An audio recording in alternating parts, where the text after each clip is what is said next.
Hi friends, నేను మీ కోనసీమ కుర్రోడు. మనం తీర్థానికి వచ్చాం కదా. ఈ రోజు అయితే లాస్ట్ డే అనమాట. ఈ రోజు కూడా మనం తీర్థానికి అయితే వచ్చాము. మొన్నటి మీద అయితే లైటింగ్ ఎక్కువనే పెట్టారు. దారి పొడుగు నేటి చూసిన దుకాణాలు ఉన్నాయి. మేము వచ్చినప్పటికే 9-9:30 పైన అవుతుంది. అయినా కూడా జనాలు అయితే మామూలుగా లేరు. ఆ జనాలందరినీ తోసుకుని అలాగైతే గుడి దగ్గరికి వెళ్ళిపోయి దేవతని ఏమో వచ్చేసి కోనగిరిపట్నం మాలచ్చం తల్లి అనమాట. ఇంకా అలా దేవతకు దండం పెట్టుకుని తీర్థం చదువుని బయటకి అయితే వచ్చాము. అక్కడ చిన్నపిల్లలకి అయితే స్పెషల్ గా చాలానే ఉన్నాయి. అక్కడ ఇంకా జెయింట్ వీల్ తో పాటు ఎగ్జిబిషన్ లో ఉండే ప్రతిదీ కూడా అక్కడ ఉంది. అయితే జెయింట్ వీల్ కూడా ఎక్కారు. జెయింట్ వీల్ తో పాటు ఇది కూడా ఎక్కారు. దీన్ని ఏమేంటో నాకు తెలియదు. మీకు ఏమైనా తెలిస్తే కామెంట్ లో చెప్పండి. ఇది ఎక్కిన ప్రతి ఒక్కరు అయితే మామూలుగా అరవట్లేదు.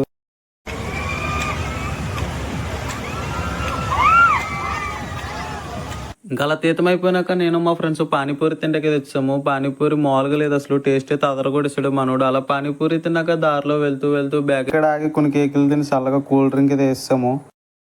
ఇంకా అలా దారిలో చింటూపురం అయితే పలకరించి సోడా తాగడానికి వచ్చాము. మా ఫ్రెండ్స్ చూడండి సోడాతో ప్రయోగాలు చేస్తున్నారు.